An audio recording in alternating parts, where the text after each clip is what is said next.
حضرت کیا انجیکشن لگوانے سے روزہ ٹوٹ جاتا ہے؟ دیکھیں، روزے کی حالت میں انجیکشن لگوانا اگرچہ روزے کی حکمت و مصلحت کے خلاف ہے، اس کے باوجود اگر انجیکشن لگوایا گیا، چاہے بھوک اور پیاس کے ارادہ سے ہو یا نہ ہو، روزہ نہیں ٹوٹے گا۔ البتہ بھوک و پیاس کی ضرورت کی تکمیل کے لیے لگوایا گیا تو روزہ مکروہ ہو جائے گا۔ اس سلسلے میں ایک قاعدہ کلیہ سمجھ لینا چاہیے کہ وہ دوا یا غذا جو مسامات اور رگوں کے ذریعے جسم میں پھیل جائے تو اس سے روزہ نہیں جاتا، بلکہ وہ دوا یا غذا جو کسی اور طریقے منفذ سے پیٹ یا دماغ میں پہنچ جائے تو روزہ فاسد ہو جاتا ہے، یعنی کہ ٹوٹ جاتا ہے۔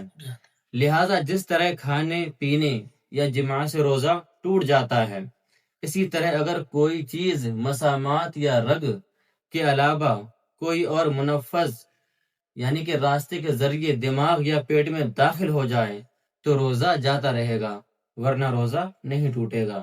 لہذا انجیکشن سے روزہ نہیں ٹوٹتا۔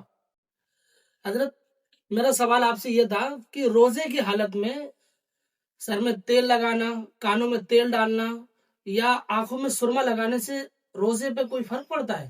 دیکھیں، روزے کی حالت میں سر میں تیل ڈالنے سے روزہ نہیں ٹوٹتا، لیکن کان میں تیل ڈالنے سے روزہ ٹوٹ جاتا ہے،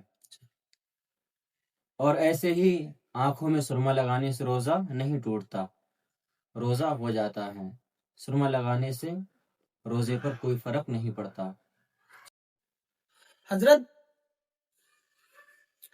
بھول کر کھانے یا پینے سے روزہ ٹوٹ جاتا ہے کیا؟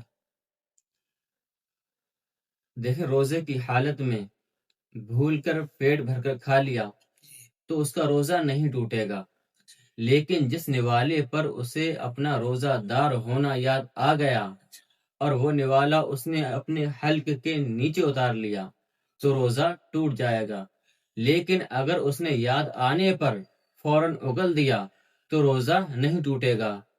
پیارے نبی حدیث پاک میں ارشاد فرماتے ہیں کہ جس نے بھول کر کھایا یا پیا وہ اپنے روزے کو پورا کرے، کیونکہ اس کو اللہ رب العزت نے کھلایا اور پلایا ہے، تو لہٰذا بھول کر کھانے یا پینے سے روزہ نہیں ٹوٹتا۔